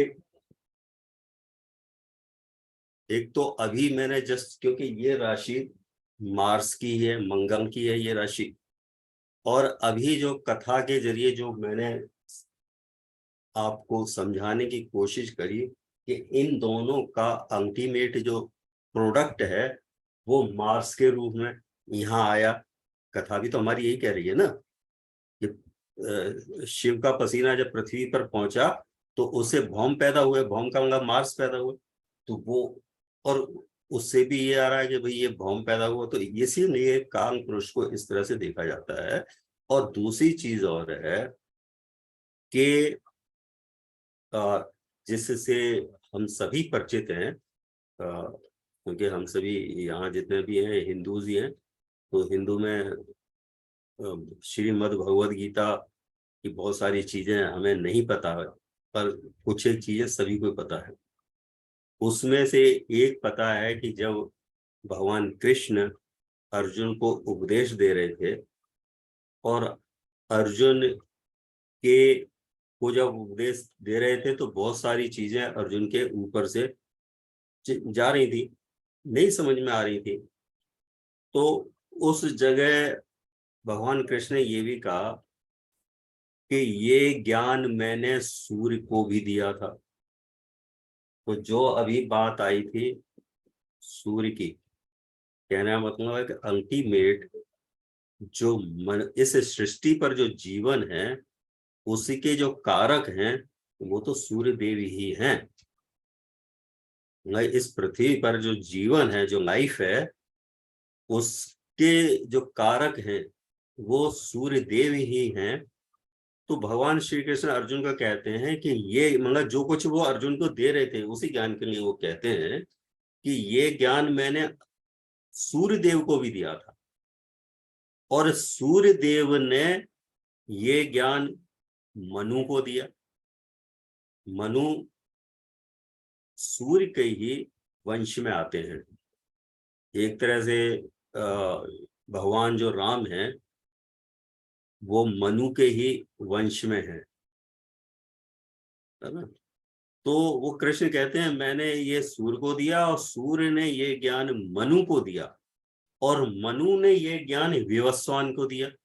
तो विवस्वान मतलब सूर्य यहाँ हो गए, तो मनु यहाँ हो गए और विवस्वान यहाँ हो गए। विवस्वान भी सूर्य का ही एक नाम है। तो इस तरह से, तो अब जब इस तरह की जब अर्जुन के सामने बात आई तो अर्जुन को तो अब और बड़ा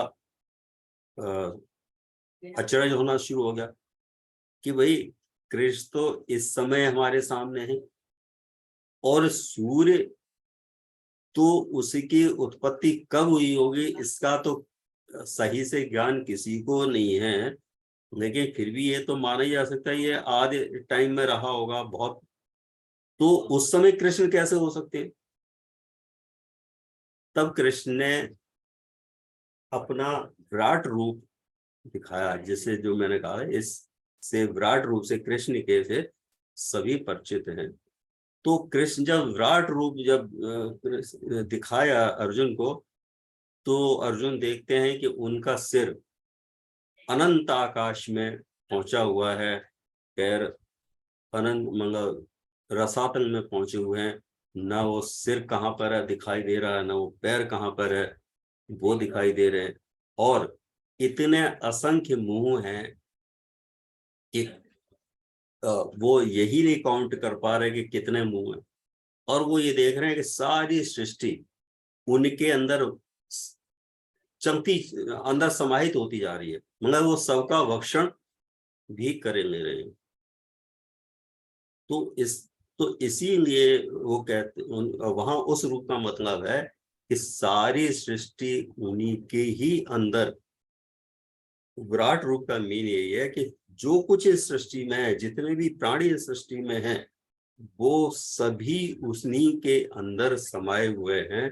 तो इसीलिए ये काल पुरुष की हॉरोस्कोप बनती है कि ये काल पुरुष, बाकी देखिए इंडिविजुअल हॉरोस्कोप अलग हो सकती है, वेरी हो सकती है, पर ये जो काल पुरुष की कुंडली है, चाहे कुछ भी इंडिविजुअल हॉरोस्कोप हो, कुछ भी, पर ये कुंडली उसके अंदर जरूर मौजूद रहेगी।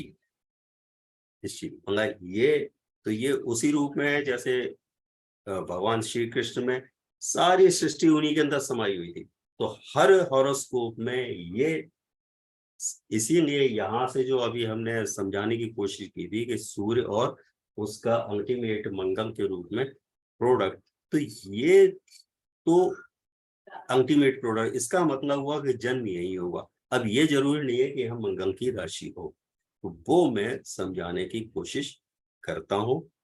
लेकिन इसको समझने के लिए कि ये हॉरोस्कोप काल पुरुष जिसे हम बोलते हैं, ये ईच एंड एवरी हॉरोस्कोप में इंसर्टेड है। आप इसको यूं मान, सभी के अंदर समाहित है ये हॉरोस्कोप। तो अपनी हॉरोस्कोप पर्सन की वेरी कर सकती है, वो कैसे वेरी करेगी वो मैं अभी बताऊंगा। पर एक चीज और यहाँ स्पष्ट कर रहा हूं मैं आपको, जो कि अभी शायद श्रीवास्तव जी जिन्होंने भी पूछा था कि जन्म जब होगा तो लगन यही होगी, असेंडेंट यही होगा जब जन्म होगा, वो हमेशा यही होगा। अब इसमें ये जो राशि जो यहाँ भाई जो 1 नंबर की राशि लिखी है, यहाँ 1 से लेके 12 तक, क्योंकि मैक्सिमम तो 12 राशियां हैं, 12 राशियां हैं, तो यहाँ 1 से लेके 12 तक कोई भी राशि यहाँ हो सकती है। ये जरूरी नहीं है कि एक ही राशि यहाँ पर हो। 2 नंबर, अब 1 नंबर अभी मैंने नाम नहीं लिखे, है ना। एक, जब आप ये जान जाएंगे 1 नंबर 2 नंबर बोलते हैं तो उसका मीन आपको समझ में आ जाएगा 1-2 दिन बाद कि 1 नंबर किसको रिप्रेजेंट कर रही है, 2 नंबर किसको रिप्रेजेंट कर रही है, 3 नंबर किसको रिप्रेजेंट कर रही है, वो आ जाएगा आपको। पर यहाँ राशि 1 से लेके 12 तक के बीच में कुछ भी हो सकती है, पर भाव पहला यही होगा। अब फर्स्ट हाउस यही होगा, यहाँ राशि कुछ भी हो सकती है, दूसरा भाव यही होगा। जब यहाँ राशि डिसाइड होती है उसके बाद पूरा चक्र अपने आप घूम जाता है ना। तो भाव जो होता है, ये हाउस जो है, फर्स्ट हाउस हमेशा यही रहेगा, बट साइन में वेरी में डिफर, है ना। हाउस जो है भाव, वो हमेशा फर्स्ट यही होगा, सेकंड यही होगा, थर्ड यही होगा, फोर्थ यही होगा, फिफ्थ यही होगा, सिक्स्थ यही होगा, सेवेंथ यही होगा, एट्थ यही होगा, नाइन्थ यही होगा, 10th यही होगा, 11th यही होगा और 12th यही होगा। अब ये जो साइन है, यहाँ सपोज करो 3 हो जाए साइन, अब ये 3 होगा तो बट नेचुरल सारी हॉरोस्कोप घूम जाएगी, है ना।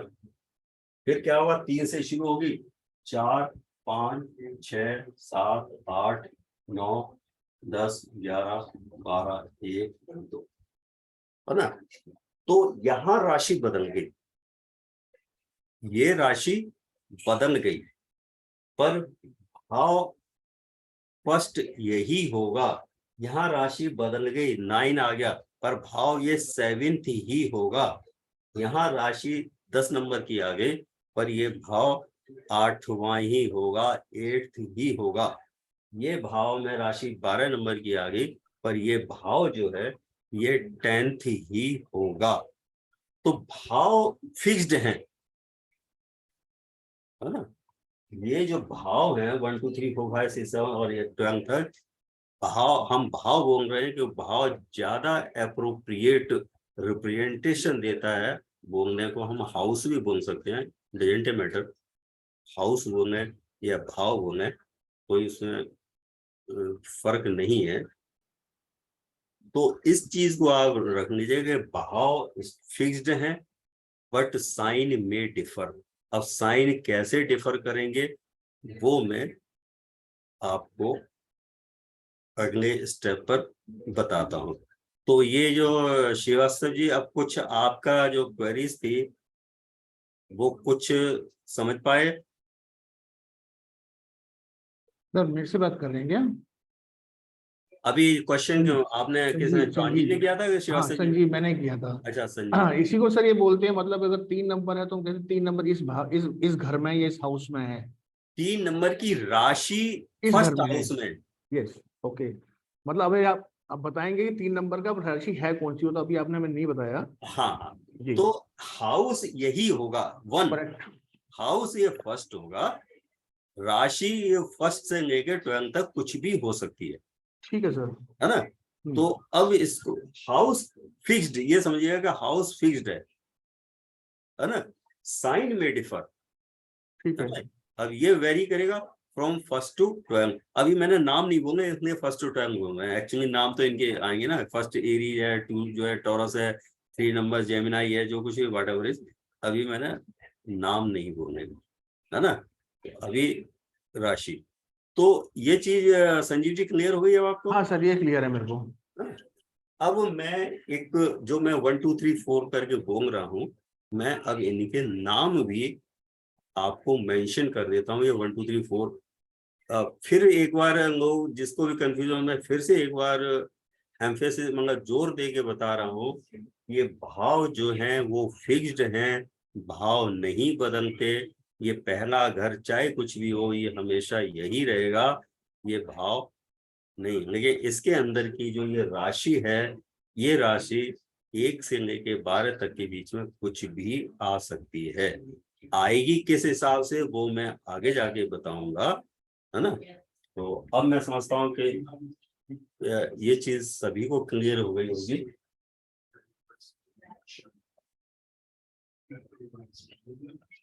अब जो राशियां हैं, राशियों को जो मैं 1 2 3 4 करके नंबर बोल रहा था, तो उनको आप ये नाम जरूर है, ये तो डेफिनेट है चौहान जी, जी। आपको ये तो सीक्वेंस में ही याद करना पड़ेगा। ये सीक्वेंस आगे पीछे नहीं चलेगी, है ना। ये कुछ एक चीजें हैं जो सीक्वेंस में जाना ही पड़ेगा। तो फर्स्ट हमारा जो साइन है, ये हम मेष बोलते हैं, मीन्स एरीज, है ना। जो हम 1 नंबर बोल रहे थे, 2 नंबर को हम वृष बोलते हैं, मीन्स टॉरस, और 3 नंबर को हम मिथुन, मैं हिंदी के हिसाब से ही बता दे रहा हूँ, मिथुन मीन्स जेमिनाई। 4 कर्क, जिसे हम कैंसर बोलेंगे, और 5 नंबर सिंह मीन्स लियो, और 6 नंबर कन्या मीन्स वर्गो। 7 तुला मीन्स लिब्रा। 8 वृश्चिक मीन्स स्कॉर्पियो। 9 धनु, धनु मीन्स सजिटेरियस।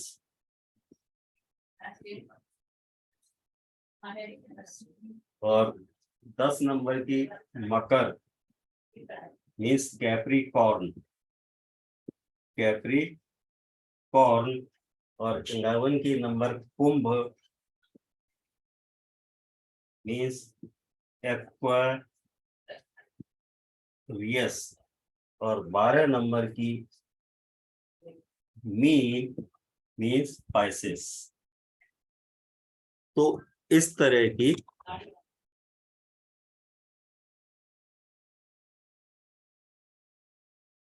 ये सभी राशियां आपको बोर्ड पर दिख रही हैं, जी सर। है ना। तो मैं अब ये सीक्वेंस जो मैं 1 2 3 नंबर या जो बोलूंगा वो मैं इसके हिसाब से बोलूंगा, लेकिन ये जो रिप्रेजेंट करेगा जो नंबर, वो इनको ही करेगा। तो इस चीज को आपको जो एकदम न्यू है, जैसे संजीव जी हैं, जी। तो इनको तो फिर ये आपको सीक्वेंस एज इट इज आपको याद करना पड़ेगा, है ना। 1 नंबर मेरीज मतलब मेष, एरीज, वृष। थोड़ा सा इनके पहचान में करा देता हूं आगे।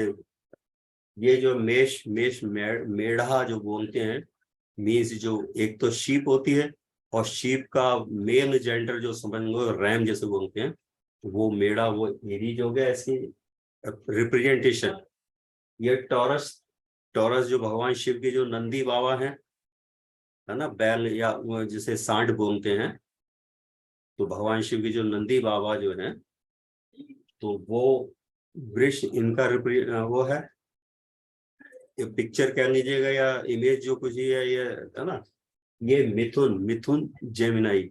जेमिनाई में क्या होता है, एक यंग बॉय और एक यंग गर्ल, मतलब ये टीनेज ग्रुप में है, ये मैच्योर्ड नहीं है, दे आर नॉट मैच्योर्ड, ये टीनेज ग्रुप के अंदर है, एक यंग बॉय और एक यंग गर्ल की उसमें कॉम्बिनेशन है इसके विद कर्क जो है, जो आप सी शोर पर देखे होंगे, जो भी घूमने गए होंगे समुद्र वगैरह, तो वहाँ क्रेव केकड़ा जो मिलता है, तो वो जो है इसका पहचान, वो है निशान। सिंह तो इसे बताने की जरूरत ही नहीं, क्योंकि अपने आप में ही नाम ऐसा है कि सभी समझ गए होंगे। कन्या जो है, ये बाय द वे ये हैं भी दोनों एक ही ग्रह के, दोनों राशियां, मिथुन भी और यहाँ भी।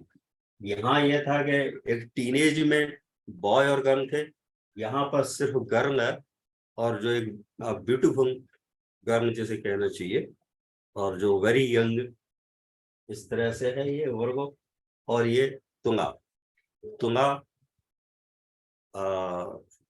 जो है, आज तो इलेक्ट्रॉनिक वेइंग मशीन आ गई है, लेकिन ये तुला तो उसी हिसाब से है जो, या आपने कोर्ट में जो रहती है, वो आंखों पर पट्टी बंधी हुई और हाथ में तराजू पकड़े रहती है, तो ये वही वाली तुला है कि जिसका काम है दोनों ओर दो पंगड़े होते हैं, और वो बैलेंस के रूप में ये तुला है।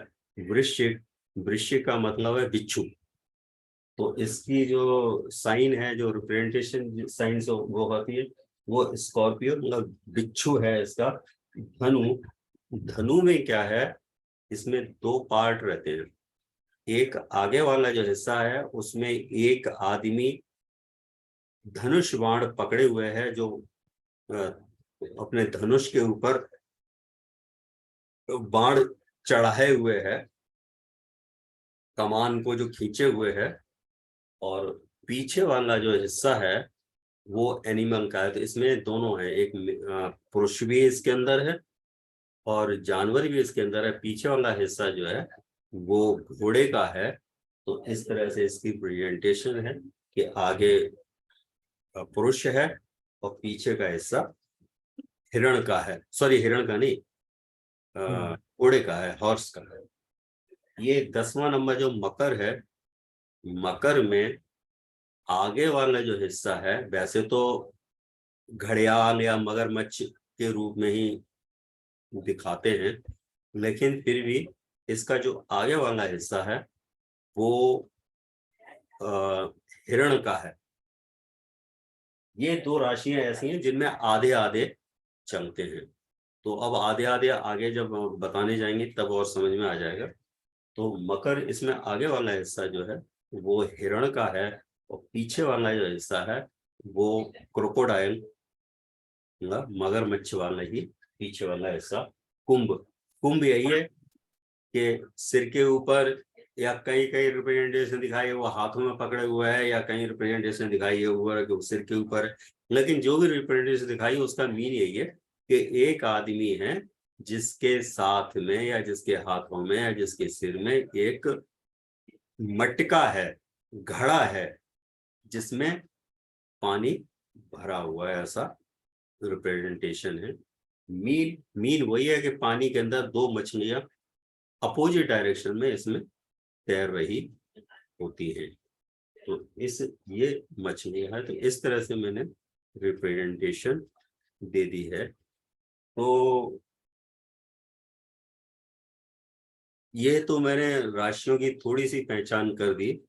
अब जो लग्ना डिफाइड जो होती है वो एस्ट्रोनॉमिकली आप लोग अपने आप ही निकाल लोगे। देखिए, प्रॉपर तो सॉफ्टवेयर ही यूज करेंगे आप लोग, लेकिन एक लगना, एक जैसे इस समय क्या लगन पॉसिबल है, जो मैं तरीका बताऊंगा उससे आपको इतना एहसास हो जाएगा कि इस वक्त क्या लगन हो रही होगी, वो आप पता कर सकते हैं। तो तेजेंद्र जी, अब आप बताइए कि वो एस्ट्रोनॉमिकल रिप्रेजेंटेशन में अब कराऊं या क्या चाह रहे हैं आप आज के लिए? सर अभी ऑलरेडी 10:30 हो गया है, तो मेरे हिसाब से नेक्स्ट क्लास में करवाइए वो। हाँ, मैं समझ रहा हूँ कि लोगों को भी शायद कहीं ज्यादा थोड़ा लंबा भी हो जाएगा, लेक्चर भी लंबा हो जाएगा आज का, और अदरवाइज लोग ओवरडोज ना हो जाए आज का। ठीक है। तो अब मैं थोड़ी सी मैं ये है कि Q&A अभी साथ के साथ ही कर लेता हूँ, yes yes, that will be better. ताकि किसी को अगले दिन के लिए वही ना रहे जी जी जी, कि बिल्कुल। मेरा Q&A। तो अगर अब तक जो मैंने कराया है इसमें किसी को, वैसे तो अभी हम लोग एकदम आज तो कहना चाहिए ए पर भी नहीं है ना, तो फिर भी जो किसी की अगर कोई क्वेरी है तो आप पूछ लीजिएगा। नहीं सर, आज के लिए कोई क्वेरी नहीं है मेरा। है ना, किसी और की भी? जो भी नहीं नए सर, तो नहीं सर, जो भी नए पार्टिसिपेंट आज all जुड़े okay। हैं, फर्स्ट टाइम जुड़े हैं, अगर उनकी कोई भी क्वेरी हो, कुछ भी पूछना चाहते हो कोर्स के बारे में, आज की क्लास के बारे में, तो you are most welcome to ask Paliwal sir.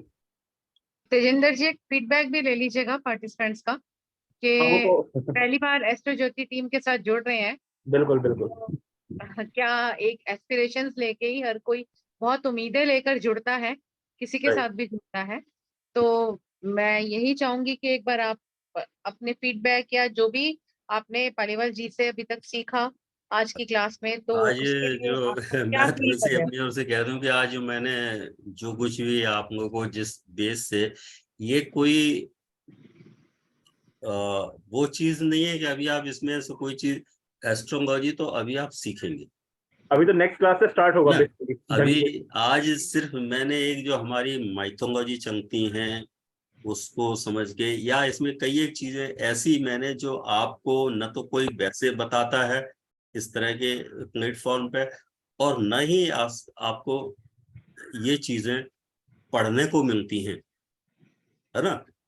तो उन सब चीजों को मेरी एक अपने तरीके से यहाँ कनेक्ट करने की कोशिश की थी कि ये जो कुछ भी हो रहा है, और उनकी मैंने जो ग्रहों के बारे में ये सामान्य से हमारे और भी गुरुजन जो होते हैं वो बोल देते हैं कि भाई सूर्य जो है और चंद्रमा है, मंगल है, राहु है, ये पूर्ण परमात्मांश हैं, लेकिन इसको सेंस कैसे बनता है, तो वो मैंने यहाँ अपने तरीके से जोड़ने की कोशिश की कि हॉरोस्कोप में उनका जो सेंस है वो इस तरह से बनता है। तो बाकी आप लोगों को कैसा लगा, तेजेंद्र जी देखिएगा क्या फीडबैक आती हैं। नहीं सर, आज का क्लियर है, कोई इशू नहीं है। संजीव जी बिल्कुल क्लियर है आज का। हाँ सर, आज का बिल्कुल क्लियर है सर। हाँ Good. जी, पालीवाल जी एक लिख रहे हैं, कोई सायशा केनेथ करके कोई है, वो कह रहे हैं वेरी नाइस सेशन, बहुत अच्छा लगा। इनका ऐसा कर लो, वर्ब नहीं थोड़ा सा ले लीजिएगा तेजेंद्र जी, है ना। शैलेंद्र जी आप कुछ बताएंगे सर? नहीं सर, अच्छा सेशन रहा आज का। और जो आज बेसिकली जो इवन पालीवाल सर ने जो बताया, लाइक ना कि अपना not very much scientifically, but ये एक समझने का, अंडरस्टैंडिंग के हिसाब से जो स्टोरी के थ्रू समझाया, वो एक बड़ा अच्छा लगा।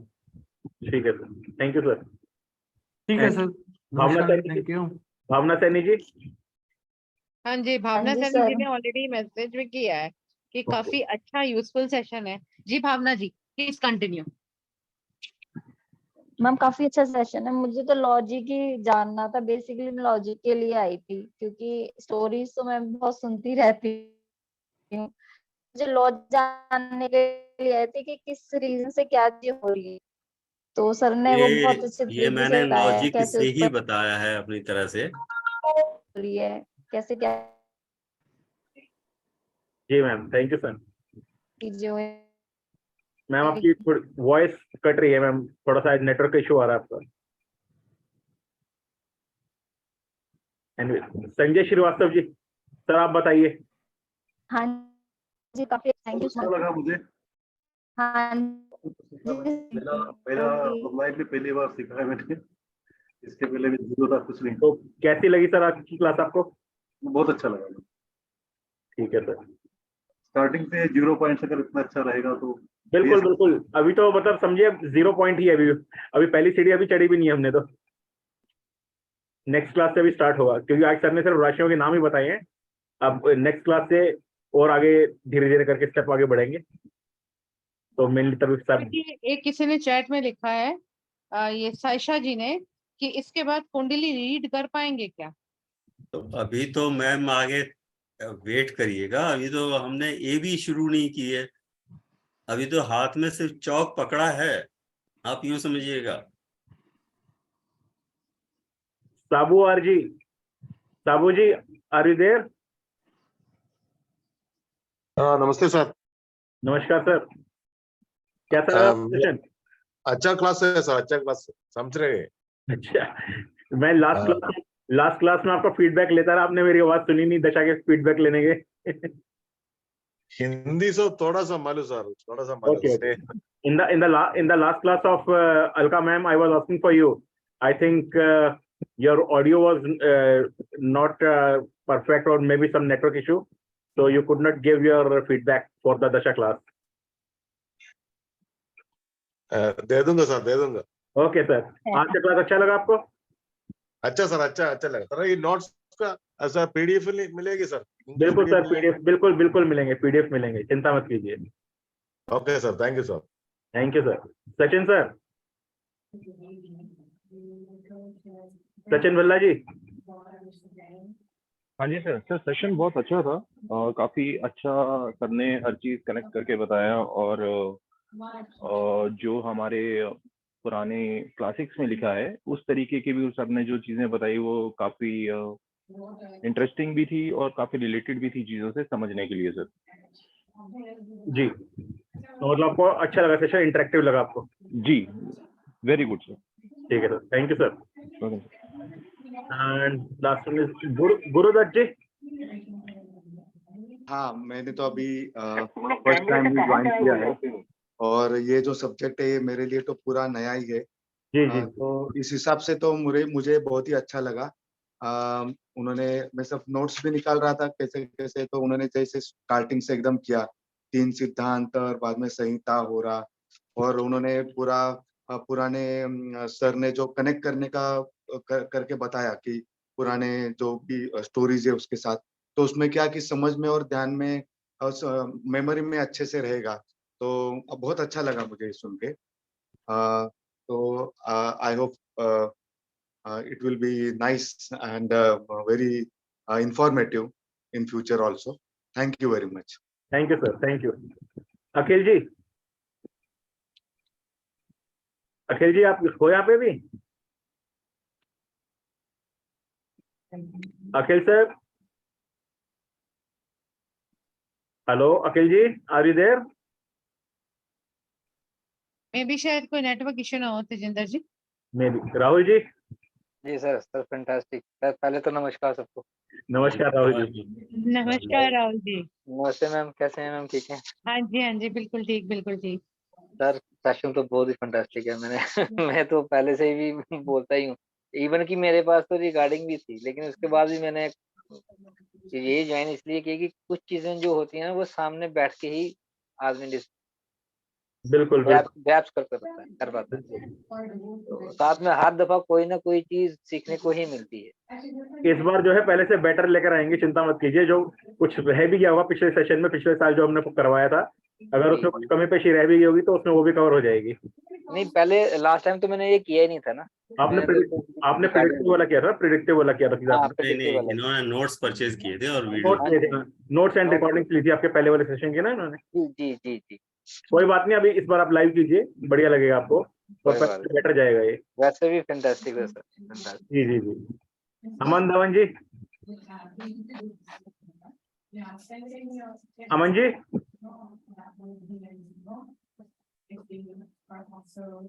मैडम अमन धवन, मेरी वॉइस आ रही है आपको?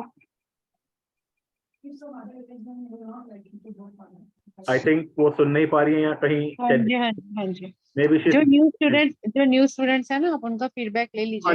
नए सभी का ले लिया है, हाँ अब जी, बस फिर बाइंड अप करते हैं क्लास को। एक बार मैं चाहूंगा सीमा जी आप अपना इंट्रोडक्शन दे दीजिए सबको। अभी विनीता जी ने कर दिया, अभी विनीता जी ने। विनीता जी का तो ऑलरेडी हमारे पास बार बार न्यू स्टूडेंट बोल रहे हैं। मैं एक बात बता दूं, मैंने अपनी स्लेट मिटा दी है, मैं बिल्कुल जीरो से स्टार्ट कर रही हूँ। विनीता जी आपने कविता के रूप में नहीं कुछ बताया। मैंने तो दशा की आखिरी क्लास में बोल दिया था, मैंने कहा मैडम ये पक्का ज्वाइन करेंगी, ये चिंता मत करो आप।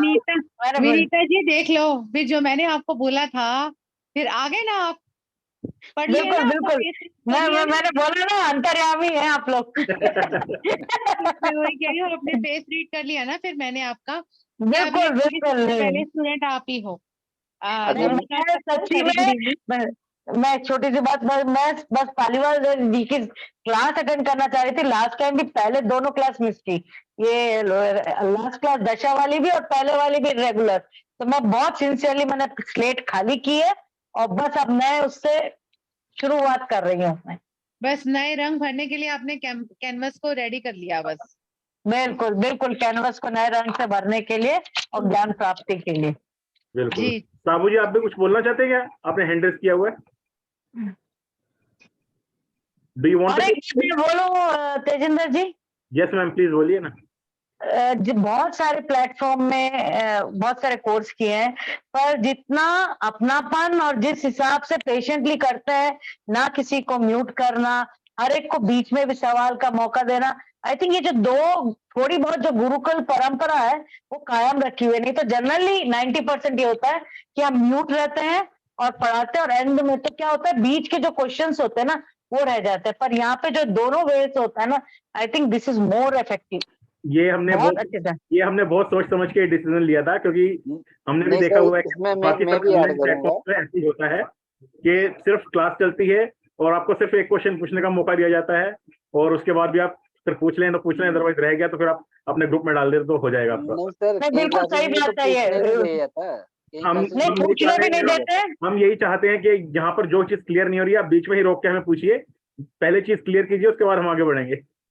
नहीं बिल्कुल, क्योंकि अगर क्लियर नहीं हुई और आधा वो पौन घंटा उसके बाद हो गई तो हमको वो उतना समझ में ही नहीं आता है। Exactly. वही अटक जाते हैं। बिल्कुल मैम बिल्कुल। ये बहुत अच्छा पॉइंट है, इसलिए लगता है कि इससे हम बहुत जल्दी जुड़ जाते हैं। जी मैम। कई बार तो सर मैं धन्यवाद क्लासेस ऐसे अटेंड करता हूँ ना, वो तो अपने एंड से ही म्यूट कर देते।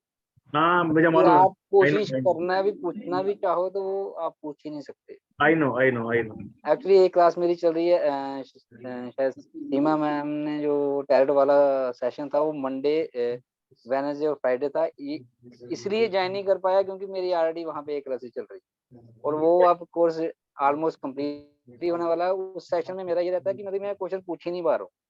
तो कोई बात नहीं, आप प्रैक्टिकल सेशन बहुत अच्छे जा रहे हैं राहुल जी। अभी मैं भी सोच रही थी आप लास्ट में आप तेजिंदर जी से कांटेक्ट करिएगा, तो आप अगर प्रैक्टिस के लिए लेना चाहते हैं तो आपको अवेलेबल भी हो जाएंगे। अभी 4 सेशन ही हुए, अभी 4 क्लासेस ही हुई हैं, अभी सिर्फ 4 क्लासेस ही हुई हैं हमारी।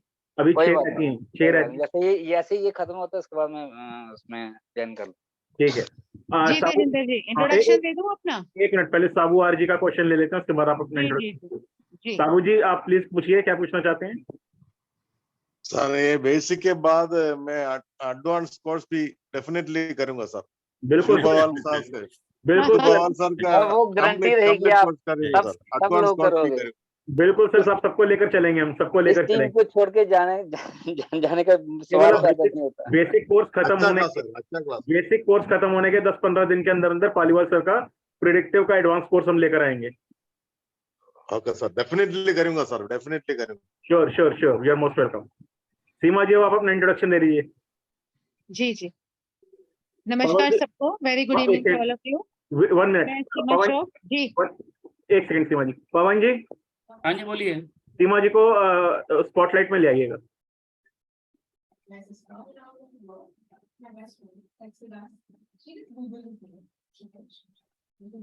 जी सीमा जी। नमस्कार सबको, very good evening to all of you.